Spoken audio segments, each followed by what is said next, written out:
عراق اور لبنان کی صورتحال آئے ذیشان آپ سے جاننا چاہوں گا.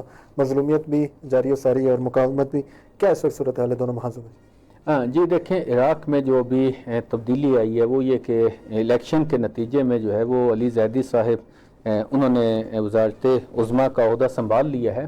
ابھی جو ان کی کابینہ کی تشکیل تھی وہ مرحلہ تھا، اس میں سے باقاعدہ انہوں نے جو اپنے امیدوار پیش کیے ہیں ان میں سے 23 وزارتوں میں سے 19 وزارتوں کے نام جو ہے وہ پارلیمنٹ میں اعتماد کے ساتھ ان کو قبول کر لیا گیا ہے.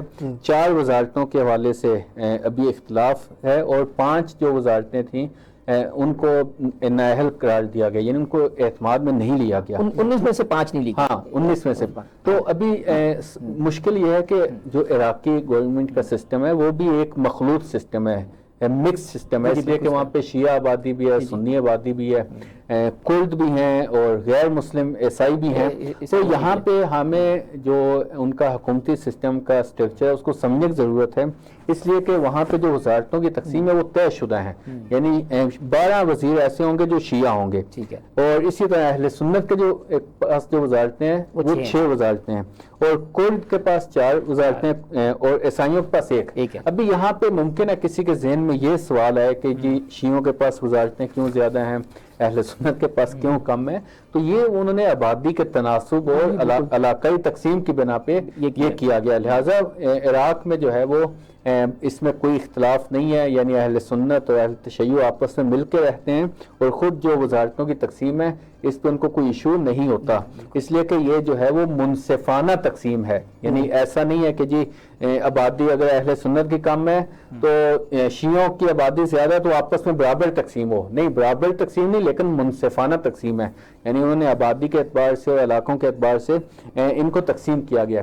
لیکن یہاں پہ اس کو کیا کہتے ہیں، امریکہ نے یہاں پہ کافی مداخلت کی ہے. پہلے نور المالکی کا نام دیا گیا تھا، اس کو انہوں نے وہاں پہ قبول نہیں ہونے دیا. اور ابھی کوئی یہ سوال پوچھے کہ جی عراقی مزاحمت کیا کر رہی تھی، عراقی مزاحمت نے اس پہ کیوں رد عمل نہیں دیا؟ نہیں، عراقی مزاحمت نے باقاعدہ اس پہ رد عمل بھی دیا، سب چیزیں ہوئی ہیں. ابھی جو علی زیدی صاحب آئے ہیں، ایسا نہیں ہے کہ یہ مزاحمت کے کوئی مخالف وزیر اعظم آئے ہیں، بالکل یہ مزاحمت کے موافق ہیں، ان کے حمایت کرنے والے ہیں.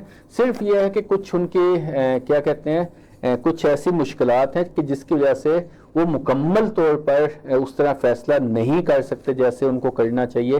آپ جانتے ہوں گے کہ عراق میں جو ہے تیل کے بہت بڑے ذخائر ہیں، اور ان تیل کے ذخائر میں سے جب تیل بیچا جاتا ہے تو اس کے جو پیسے وہ امریکہ میں پہلے جاتے ہیں، اور وہاں سے بہتری طور پہ یہاں آتے ہیں، ہاں وہاں سے پھر یہاں پہ آتے ہیں. تو یہ کچھ ان کا نظام پیچیدہ ہے، اس کو سمجھنے کی ضرورت ہے. لیکن الحمدللہ عراقی عوام جو ہے مزاحمت کے ساتھ ہے.